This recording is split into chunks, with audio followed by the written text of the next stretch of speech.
talk about treatment and self-management education in RA. And again, my disclosures. So our learning objectives here are to look at the key principles and refresh ourselves on what we talked about earlier on treat to target, and look at some of the drug therapies and the profiles of the drug, and that is going to be much more superficial than we'd like because of the complexities of discussing those. But I hope that in your evaluation we can look at that and make sure we do it in more detail in the future. And we'll also look at some of the current guidelines and recommendations of both pharmacological and non-pharmacological interventions in RA, and highlight the nursing management, of course, because that's what we're all here for. So, you remember I talked about treat to target a little bit earlier on this morning. So let's look again and remind ourselves. So, active disease, we see this new patient, hopefully as early as we can do, and we select the right treatment for them based upon their comorbidities, and we start their treatment. And we aim to get their treatment so that it reaches their goal, the goal of remission. If we don't do it, then we're going to modify the treatment. So each time we see them, we will modify the treatment if they're not reaching their goal. And we will see them every 1 to 3 months. So this is just a reminder of where other disease areas have treated to target, if you like. If you look at hypertension, they've done a lot of work on reducing hypertension by managing the hypertension in a more of a goal-setting way. If you look at cholesterol, they've managed the same approach, setting targets to achieve. And all of the evidence for all of these areas, including diabetes, is that if you work going to achieve a target, you will do better than just thinking you're going to try and get the best for your patient. So a targeted approach is much more effective. And we saw this slide earlier, so I won't go into it too much, but the thing that is to remember is that when you look at this slide, doctors are not going to be able to manage their workload and this level of intensity of management for each patient without Ascot. And so the nurse is really, really well placed. The nurse is well positioned to provide, working with the patient closely, and the multidisciplinary team. And importantly here, what I want to stress is the family. We all know that if we don't include the family in the patient's consultation and family considerations, there will be problems and the patient won't necessarily adhere to treatment, or there'll be tensions within their family, because it's quite difficult, and we know from evidence that patients in the clinic, in an environment that isn't their own, being told quite scary things for them, will only remember about 15% of what we've said. They will go away and then their wife will say, but what did they say about methotrexate? And something will come into their mind, and they may say, well, apparently it's used in cancer. And the family will go ballistic and say, we don't want you to have it. Those are the challenges. We must include the family. We must make sure the family are as informed as the patient is, and that also they're an extra support for the patient in the clinic environment. Now, we talked about this, and we were talking about this at lunchtime. Within this framework of treating to target, as nurses developing your clinics, you are going to have to think in a very focused way about how you manage your clinic appointment and the time you have with the patient. You have got to be robust so that the first patient you see in clinic maybe is only meant to have 30 minutes. But if they chat for a while and tell you about how their dog's doing in their dog training session or something, you're going to run over to an hour. And then can you do an hour for every patient in clinic? No. So you need to make sure that you can set realistic timeframes with the patient. So what I would do is say, hello, welcome Mrs. J, or whoever it is. This is how much time we've got for our clinic appointment, and this is what we need to do. And I want to hear the things that you're worried about, and we need to address those. But equally, I've got to do your assessment and I've got to do some outcome measures and we need to look at your bloods. So if you can just think about the 3 or 4 things that's important and we'll look at those. You collect your information or you collect the information from the patient, whichever works. Then you share the information you both have together in that shared decision making. Then you conduct your assessments and then you agree the goals together and reiterate, repeat what you've learnt from the consultation and bring the consultation to a close. And in that way, the patient knows what's happened, they understand what you needed to do, and you've listened to what they need to say. And those are the things that I really think are pivotal in us going forward to be really successful nurses in managing things like treat to target. So we know from treat to target that if we have this effective shared decision-making approach with clear goal setting, that we can have a much higher chance of achieving either remission or low disease activity. We can enhance their quality of life as a result, reduce the joint damage, and the really important thing that I suppose we don't understand enough of in the sense of the costs and benefits, but actually health authorities, governments are looking at, is can we help to reduce the burden on the healthcare system and improve the cost to society by helping people get back to work when they may have lost their jobs. These are all the things that we can achieve with treat to target. So the key takeaway messages here is that we need to use this evidence-based approach to facilitate optimal clinical outcomes, and as a nurse you're going to play a very key role in that. We may need to help in some countries the doctors understand they need us. I understand that, that is our challenge we have, but it's nobody likes change, nobody likes readjusting and changing their services, but we all have to keep changing with society and the way the world is changing, and this is how, as nurses, we can help. Now I'm going to talk a little bit about pharmacological treatments for rheumatoid arthritis. I think most of you will be very conversant with all of these drugs here. So this is our real nice, wonderful set of drugs we have for patients. So we have NSAIDs, we have steroids, and we have DMARDs, and our biologics. And more recently, and continuing to be more exciting, is that there are new treatments called JAK therapies, JAK inhibitors. And we are going to see many more of these. There's a lot in the pipeline, and they are very exciting too. So we have lots of different things we can do to help the patient with the pharmacological options. But each one of these categories do not come without their problems and their risks. So if we look briefly at NSAIDs, now NSAIDs are vital to patients with rheumatoid arthritis. NSAIDs are really interesting to me because they are so important, but they also have quite a lot of risks attached to them. And because they are so easily purchased over the counter in many parts of the country, in the world, people and patients don't really think of them as a drug or that they're dangerous because you can buy them from the pharmacist without much trouble. But they are important drugs that we need to educate the patient on. So they work by inhibiting COX-1 and COX-2, which act on the thromboxane and prostaglandins in the pain pathway, and they are very, very vital for that, and they really are effective, and they have a very mild anti-inflammatory effect, but not a sustained one, and they provide really good symptomatic relief. But they can't stay on them for good. And the real rule is that the patient should be educated to understand the lowest effective dose for the shortest duration. And they should use them, but then as soon as they're getting better, tailor them down again. Give the patient that power, explain to them the risks and the benefits, but ensure that they can tailor them down again and bring them down as soon as they're feeling better. So there are lots of things we know about NSAIDs.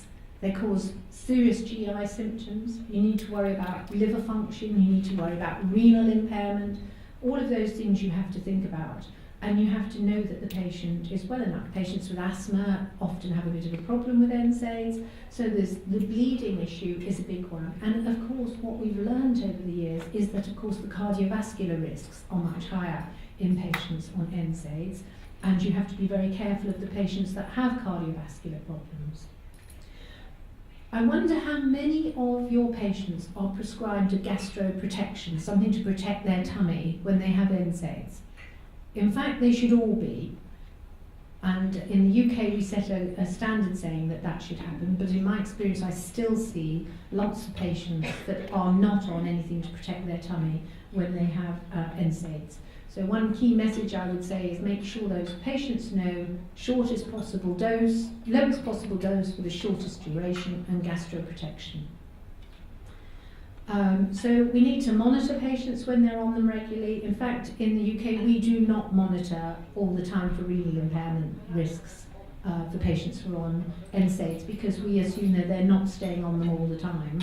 And we also know that the elderly and the frail and the elderly are a risk, and you need to be very mindful of that, because they will have less good renal function when they're on them, and often liver problems.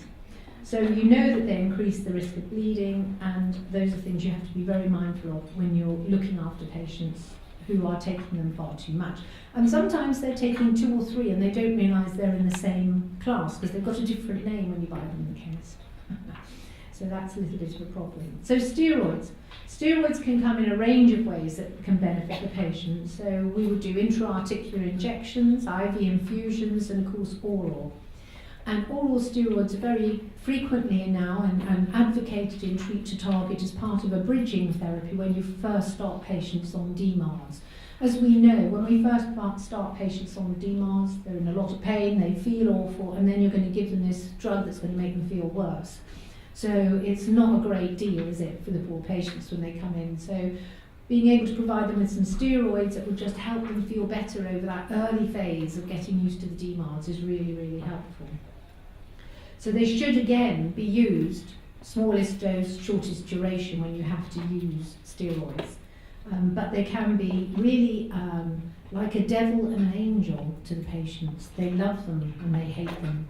They don't want to get fat, and they don't want the diabetes, and they don't want all the side effects. But when they're feeling bad and they've got some in their medicine card, they think they might just have a few.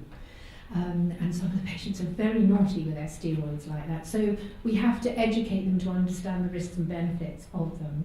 So as I say, they're often given in the early phases with a DMARD to help people get over their initial phase of starting treatment. But remember the risks. Osteoporosis, if they're over having a regular dose of more than 7.5 milligrams for more than 3 months, they should be on bone protection if there's any reason. And you will have the very older patients who've been on them forever, I think, who were prescribed in the early days. Think about the cardiovascular issues and the disease risks there. Cataracts, weight gain, GI ulcers again, all of those problems we need to be really careful of. But Gladys is going to talk a bit more about the drugs in detail. I'm just giving you a hop, skip and a jump. Oh dear, that's not very good to translate. I'm just giving you a brief bit of information. So remember when you're giving a patient an IV that you need to do things like an ECG, and you need to screen them properly for their full blood picture before you give them their infusion. Remember regularly that if your patients are at risk, to make sure they have regular ophthalmic care. Remember to monitor their cardiac function and their renal and kidney function, their renal function, their liver function, and be mindful of the risk, the fact that the risks might be, the infections might be masked as a result of being on steroids. And of course also, before they have infusions, make sure they do not have any infections. So DMARDs, conventional DMARDs, we know that they are incredibly effective for symptomatic relief and for delaying or halting radiographic progression. We know that really the methotrexate is the gold standard. Some patients can't take methotrexate, and in some countries it's harder because of the risks of monitoring them. So every country has to vary that. And I think you must remember to look at the APLAR recommendations on prescribing and management of patients with RA, because it's got very good guidance for us in Asia. So DMARDs are really important. Some of the DMARDs, we don't really know how they work. They've been around for a long time. and we don't really know enough about their mechanism of action, but they do reduce the inflammatory component by managing and reducing the autoimmune response. They provide that symptomatic relief, but again, they all have their risks.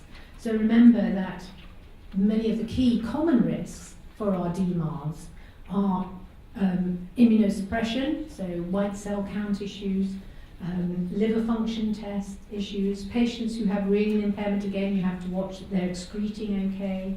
We must be really mindful of the risk of each group of these drugs. But if you look at methotrexate, leflunomide, and cyclosporin, they're the biggest ones that have the most monitoring requirements. And cyclosporin requires a lot more monitoring in the sense of regular blood hypertension assessments. But as we're doing that in the comorbidity stuff, it's less of a problem for us now. But remember, there's also pneumonitis, drug-induced pneumonitis.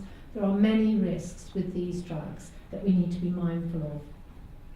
So, Gladys is going to talk more, and I'm just giving you a whistle-stop tour, but all of these drugs play an important part in the management. I've said it again, whistle-stop. We're just going to do a brief overview here, and Gladys is going to discuss it more. So remember, these drugs are really important, they're really valuable, but you must remember the monitoring of these drugs and keep a very close eye on how people are doing. And here are the side effects, and as you can see, most of them have gastrointestinal side effects, either vomiting, diarrhea, nausea, or appetite. Sulfasalazine, of course, is very well known for skin rashes and colouring your urine yellow, and sun sensitivity, and of course having an effect on sperm count. But all of them can give myelosuppression, and a number of them can give a pneumonitis as a result of the drug. So we need to be really monitoring all of these things when we're seeing the patients. So the blood results really are pretty much as you see them. Hydroxychloroquine is one that in the UK we do not do regular blood tests for hydroxychloroquine, but we will do an annual eye review, and that's an important issue, and an annual and a screening test before they go on it. And I think the one thing I'd like to highlight is remember that leflunomide is probably the one to worry about quite a lot, because if they have a side effect and a major problem with it, it requires a chemical washout because it's got such a long half-life. So leflunomide is one that you really need to be on top of the monitoring. So an overview of biologics is they are genetically engineered, and we don't really understand, of the old DMARD, is that we don't really understand how they work, but actually they are powerful drugs and we need to use them well and monitor them well. So now when we go on to biological DMARDs, these are made in a different way. They're biologically engineered, and therefore they have some animal content in them, and this is where the challenge is when we're worrying about sensitivity reactions and things. They are much quicker onset than DMARDs, and generally they are subcutaneous at the moment and intravenous. And so that means that patients have to take on board that they've got to cope with the needle one way or another. And very exciting, the number of biologics we have here, and here's a list of some of them, and most of them here, the starters, the ones that first started in the research, were blocking anti-TNF. And you remember my presentation earlier, it showed you how we block anti-TNF with TNF by this blocking the receptor, so the cytokine cannot work.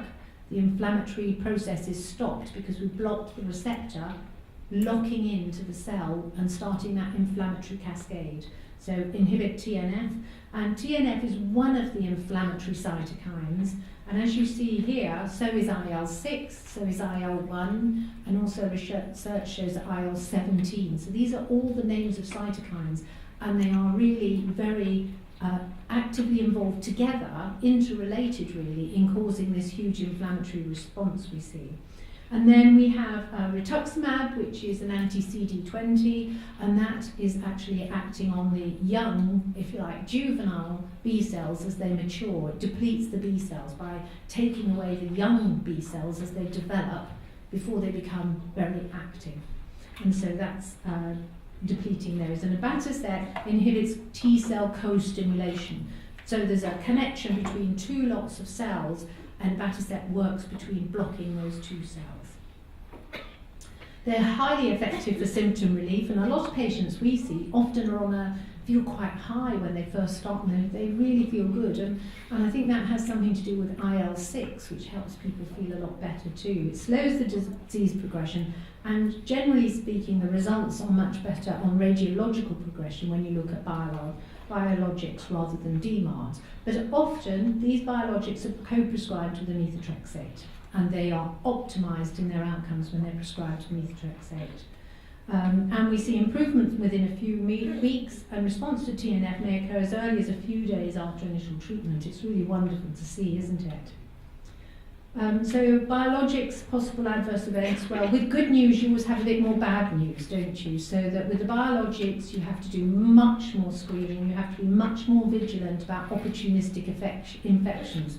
And that's partly because these drugs are so effective that if they are going to block things, it's going to be a problem if there are infections lurking and we haven't assessed them.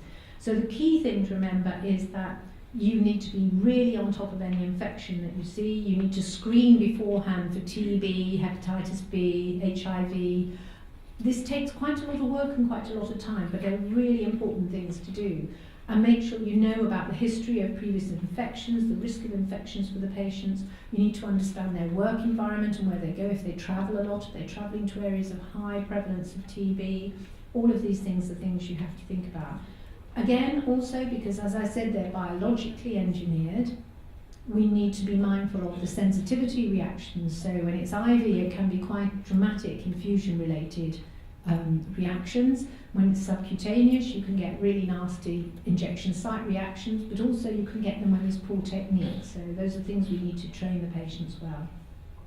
So be aware of those. And then there are particular issues for each of these drugs in the screening, in the sense of cholesterol levels and those sorts of things, but Gladys will also be talking about biologics. So if we go on now, we've talked about these in detail as I've gone along, and I'm not going to go into that too much because A, it's a huge slide, and I think the poor interpreter and all of you who are trying to listen to the interpreter might find it hard, so we're going to jump this slide a bit.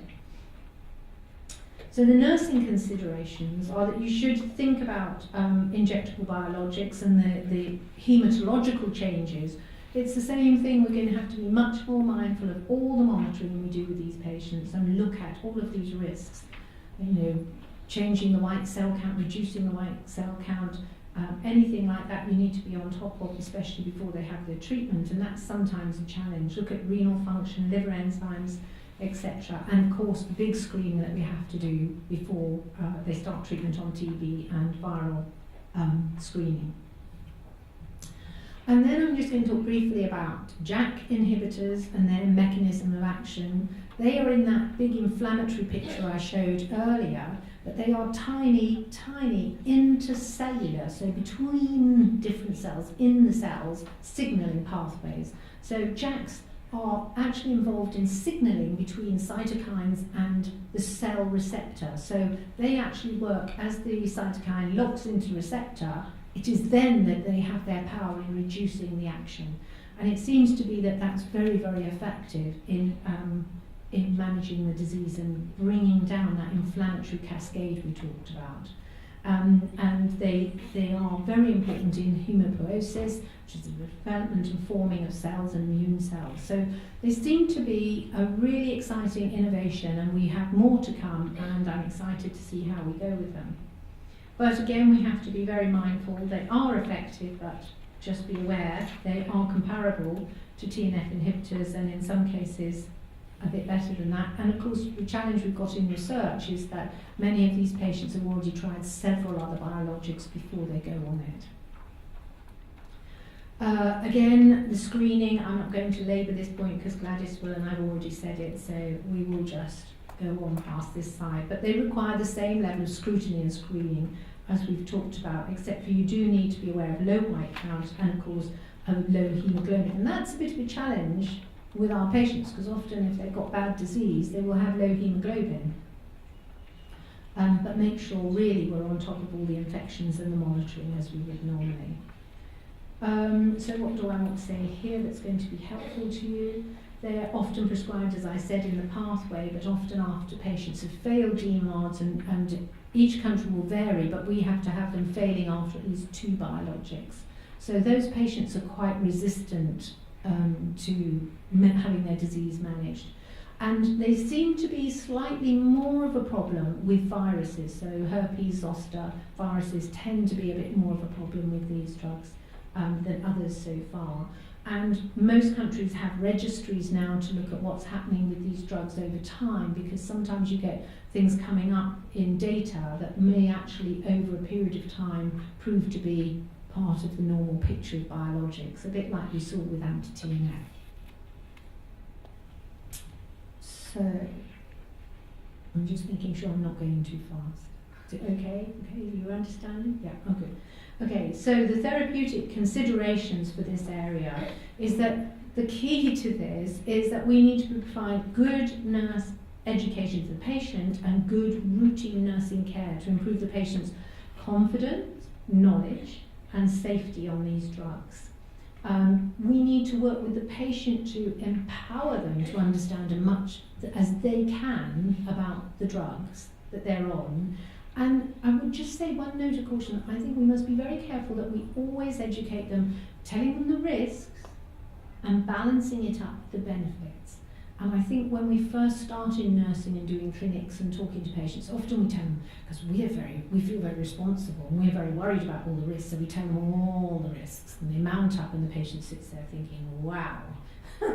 And then we don't balance that up with, if you don't have these treatments, what is your disease going to be like? So make sure we do that risk benefit.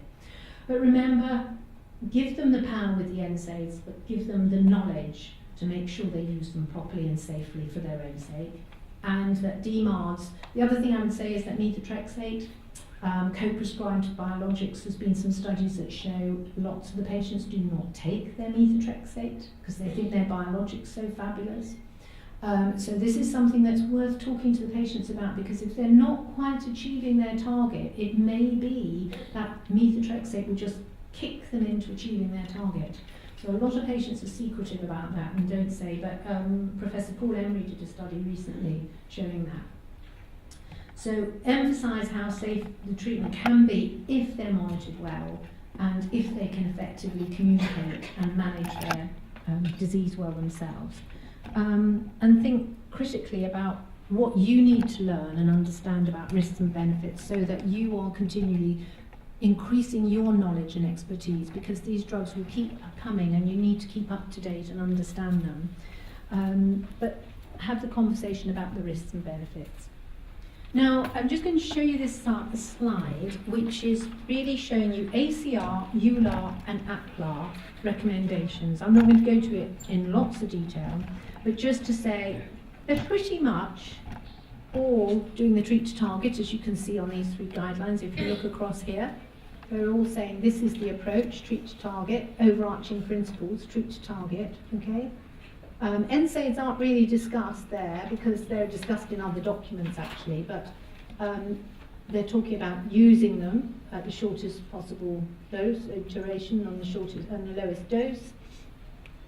Again, steroids to be used as a bridging therapy, again across all of these recommendations. Methotrexate is considered the gold standard, again across all of these recommendations.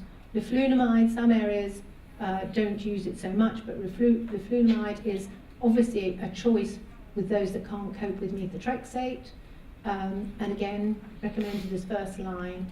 Hydroxychloroquine, when you're doing multiple combination therapy, is obviously very popular, and it's recommended when methotrexate is contraindicated and not tolerated in APLAR, but not in EULAR and ACR, because we generally don't feel the evidence is strong enough to recommend it. But I think that's a pragmatic approach to what you have to be able to deliver in certain parts of the world. So, in summary, the recommendations here, and this is again for ACR, EULAR and APLAR, and you can see it's fairly consistent again across all 3. So this is really exciting. We're all starting to really work together with the same sense of management, and that's really exciting. And again, this drug is the newest on the block, so we're evolving with our guidance, and each is slightly different, but a lot of that is about government policy and when we're allowed to start treating with certain drugs. So there are now a wide array of treatments available for RA, and more exciting than it's ever been, because there's so many good drugs. Remember about the NSAIDs and steroids, that they should be short-term.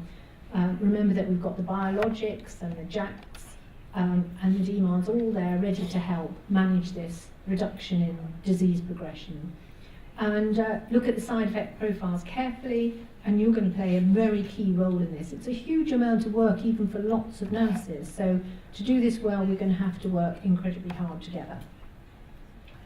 So I'm going to talk briefly about non-pharmacological treatments, because these are things that are our daily work. We're regularly dealing with these, and especially before we had all the different drugs we had. So we know from the evidence and the guidance that there are a number of non-pharmacological treatments, and they come under these basic broad categories here. So it's about improving self-management and patient education, exercise and physical activity, and of course assistive devices and orthoses, and dietary intervention. Those are the 4 big ones, I think, that people always ask about. Now, I would say that as a nurse providing time and counselling the patient, you need to prioritise how you spend time on these. And so you need to approach the most evidence-based and the strongest evidence first. So we know that the strongest evidence is in self-management and educating the patient to empower them. So that's where you want to put your energy and time working with the patient. Exercise and physical therapy has become very interesting because, of course, we are learning so much more, and we now understand the cardiovascular risks. And so the patient needs to know that. The patient needs to know that actually just saying I've got this and I've got some heart problems, but I've got rheumatoid arthritis, you need to help them know that actually reducing their cardiovascular risk will be a great benefit to them and help their life. And that cardiovascular disease is quite significant, and quite significant in mortality for patients with RA. So encouraging them is good from the aerobic point of view, it's good from reducing depression point of view, so and to keep their range of movements. I don't know if you use the term, but in the UK we talk about use it or lose it. If you don't do your exercises and you don't use your full range of movements, you lose them very quickly. And we saw that this morning with the lady who was in my group when we said, put your hands behind your head, and they say, I can do that. And they go, they've lost already a lot of range of movement. So we'll talk about these briefly, okay? So patient self-management and education has got the highest level of recommendation and the quality of the evidence. And recently, EULAR recommendations have come out for patient education, and I hope you've all seen those, and they are great because they highlight these things.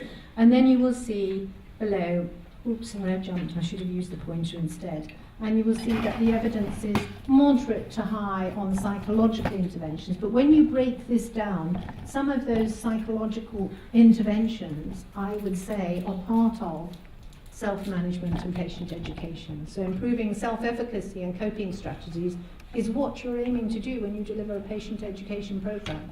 So, but they've been assessed in this analysis separately. But that's part of it. Now the question is how much psychological intervention is available in your hospital, in your country. And in most places it isn't very available. And it's quite difficult and expensive. So you have to be very selective about how you refer your patients. Which patients are going to get psychological support, and how do you assess that, and what support can you provide to the patient in the sense of motivational interviews and those sorts of things. We can be more skilled in supporting them in some of that. And then when you look at the exercises, we've just talked about that, it will improve things. But assistive technology is interesting. There's been quite a lot of research and has very mixed, and in fact the evidence is quite low on them. But I think perhaps we need to look at evaluating them differently, but there are wonderful things that the OT can offer for a patient. So the aids and devices, the splinting, you then have to select the patients that you should refer to the occupational therapist.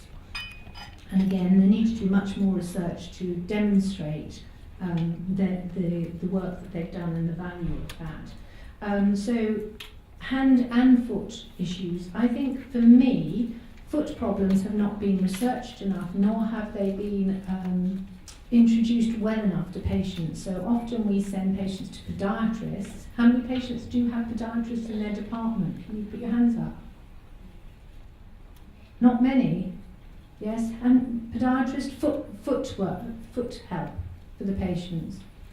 Not many. Well, it's difficult then to have access for that, but basic information we can provide about good footwear and what to do, but we need to be much better at helping patients. Walking is key to everybody, so we need to be much better at that, but the evidence at the moment is not that strong. And I think that the big question in many countries is this dietary question, as again, so far the research has been fairly low evidence on the value of dietary interventions. And I would say that you have to talk to your patient carefully and say, you're going to have rheumatoid arthritis. We can't get rid of it at the moment. We can give you remission, but you'll still be aware you've got rheumatoid arthritis. And any dietary change you make, do you want to live like that the rest of your life? Because some of them do want to have some very odd diets. And do evaluate it properly if they're going to do it. But the recommendation is that you eat a good, healthy, normal diet, and that you think about the cardiovascular benefits of, the Mediterranean diet is the one that's in the research. So I would not encourage people to, but there will always be patients that we will see who want to do this diet or that diet. And I think we just have to be mindful of telling them that they need to be aware and evaluate it properly. So we know that patient education confers this benefit improved on clinical endpoints. So this is really talking about the self-management and self-efficacy I've just highlighted, so I won't go into that too much. And here are the recommendations that have been produced on patient education for 10 minutes, for the patient education recommendations. And the core principles are great because they're aimed at supporting self-disease management and optimising health and well-being. And it is, again, centred on shared decision-making and good communication. So when we think about this is something that has been a challenge in the UK over many years, and we have to think differently about how we offer patient education. We have an important role in encouraging that to be patients to be involved in patient education, but is it an effective way that we deliver it? So look at that and look at how we work with other agencies to provide health promotion and education. So we need to think about patient education. It isn't a one-stop shop. It's ongoing throughout their illness, because their needs will be different all the way along with their disease, and you need to take the opportunity to always offer them education, and the bits that they haven't taken on before, always talk to them again about it. So it needs to be an ongoing thing from diagnosis all the way through. It must be tailored to that individual, because it only works that way. Your expertise and skill is understanding the psychological aspects, the way the patient comes to the clinic and their feeling about their disease, how they manage it, what they can take on board. So you have to remember that. And there's a strong evidence-based and theoretical framework that we need to build our programs upon. Make sure you do it that way, but also, importantly in the recommendations, this is the key for all patient education, is in the past we've evaluated patient education with outcomes that have not measured the intervention we've been delivering. So if you are trying to measure patient education, don't do a patient satisfaction questionnaire at the end. You might do a patient's knowledge questionnaire. Okay, not satisfaction. Satisfaction is flawed. Make sure you measure what you've been doing. So if you're trying in your education program to improve self-efficacy, you want a tool that measures changes in self-efficacy. Be very focused on the tools that you choose to measure. Also, I think you should be mindful that individual education is great, but they may actually also need additional topping up, maybe with patient organisations, education that they provide in the community, maybe with group sessions. Some patients like group sessions, other patients don't. So be aware of that. And be mindful too that you also need to keep yourself up to date. You need to be a competent, well-trained, up-to-date members of the team who are delivering that intervention. So you need to look at what we call our competencies, and I think probably we use that. And again, make sure you use the right terminology. If you want, test out the words you use on your self-management training programs or education you have with patients. Get 5 patients in a room and say, give them an information leaflet that you've developed and check on them. Some parts of the world have a patient group who review all patient education materials to see whether they make sense or not. But so use simple terminology. Teach patients the signs and symptoms so they understand what you're doing when you're doing a DAS and how to report to the healthcare professional. Educate them on the medications we've talked about, and provide a list, and reliable list, of reputable websites. That's the other thing that is normally fairly scary. If you put in rheumatoid arthritis in Google, it's very, very scary, isn't it? So we've talked about this. This is the recommendations about education, which is basically saying education is evidence-based in some way, but not included in their guidelines, because at the time they all did the guidelines, it wasn't strong enough. But EULAR recommendations on patient education has shown that there is evidence, so that's good. So it's not in the doctor's huge guidelines, but we've done our own for EULAR recommendations, so that's good. So my key takeaway messages, I think you've had enough from me. I think you all want to go to sleep now, probably. But we've got to stop, and I'm stopping a bit early, so that's quite good. I'm pleased about that. So patient education, remember coping, self-efficacy and mental health are integral parts of RA management. And remember, cognitive and behavioural strategies may need to be used for some patients. If you can refer them, you might have to see some patients being referred if you can identify those. And remember about exercise and how important that is. And we've talked about assistive devices, and we've talked about the balanced diet. So hope that's helpful.